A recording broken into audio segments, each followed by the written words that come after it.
Odysseus finishes telling his tale of his journey thus far and retires to bed for the night. The next day they sail for Ithaca. While on the boat, Odysseus falls asleep, which is understandable given how long he's been traveling. He wakes up to find himself on a beach which he does not yet know to be his homeland of Ithaca. Athena appears to him and warns him that if he reveals his true identity to anyone, he will be in grave danger, and to help him, she disguises him as a beggar. Odysseus, disguised as a beggar, walks to the hut of Eumaeus, who gives him a meal and tells him of the suitors. When Eumaeus asks the beggar who he is, Odysseus cleverly makes up a lie about being a traveler who had traveled in Egypt, making sure to reassure Eumaeus that Odysseus is still alive. Athena goes to Telemachus in Sparta and warns him of the suitors' plans. She advises him to return to Ithaca and to look for Eumaeus when he gets there. Telemachus's friend, who has committed a crime, decides to tag along. Telemachus goes to Eumaeus' hut. Eumaeus suggests that Telemachus take Odysseus with him to the palace, but Telemachus decides against it, instead sending Eumaeus to tell Penelope of his return to Ithaca. Odysseus's disguise is removed by Athena, and Telemachus and Odysseus reune and cry a lot. Odysseus catches Telemachus up on what he's been doing for the last 20 years and plots how they will overthrow the suitors.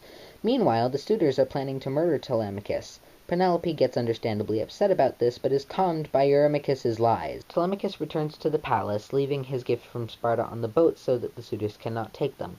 Odysseus and Eumaeus return to the palace separately, and Odysseus is physically assaulted by the suitors. Odysseus boxes with the beggar Eros. When Odysseus defeats this beggar, one of the nicer suitors gives him food and drink. Graciously, Odysseus asks the suitor to leave the city, but he will not because Athena has already marked him for death. Penelope emerges and tricks the suitors into bringing her gifts in order to woo her. Athena continues to rile everyone up, and Telemachus is only barely able to prevent a riot. Telemachus and Odysseus get to work hiding weapons. When someone asks them why they are doing this, Telemachus lies and says that he is doing it to keep the weapons from being damaged. Penelope interrogates Odysseus on his knowledge on her husband, not knowing that he is in fact her husband, and he lies very well because he is clever. He refuses the offer to be put up in one of their beds for the night, and only reluctantly allows his feet to be washed. While his feet are being washed, the woman washing them recognizes him by a scar on his foot. Luckily, Athena directs the attention away from them so as not to reveal Odysseus's true identity.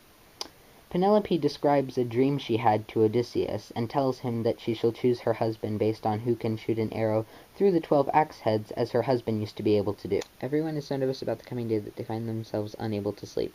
Penelope prays for death by the hands of the goddess Artemis rather than having to choose a new husband. Telemachus and Odysseus meet up with Eumaeus and a group of loyal shepherds. Suitors begin to show up, and Athena keeps them riled up. A sign arrives, and they begin to plan how to kill Telemachus.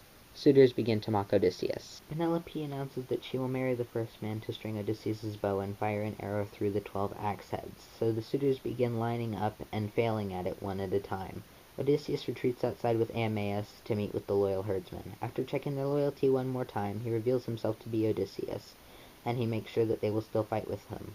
He goes back inside and completes the challenge when no one else could. With the help of Athena, Odysseus and the loyal shepherds slaughter all of the suitors, sparing only the minstrel and the herald, who he considers to be innocents. He then has his unloyal servants clean up the bodies of the suitors, and then has them executed as well.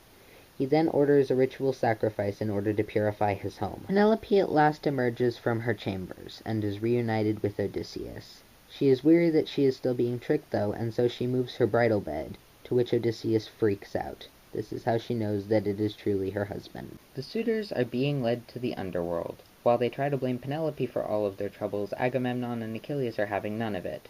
Odysseus is finally reunited with his own father, and while they have lunch together, the news of the suitors' slaughter begins to spread throughout Ithaca. An angry mob threatens to form outside of Odysseus' father's farm, but Athena stops that. And finally, after all these years, peace can be restored to Ithaca.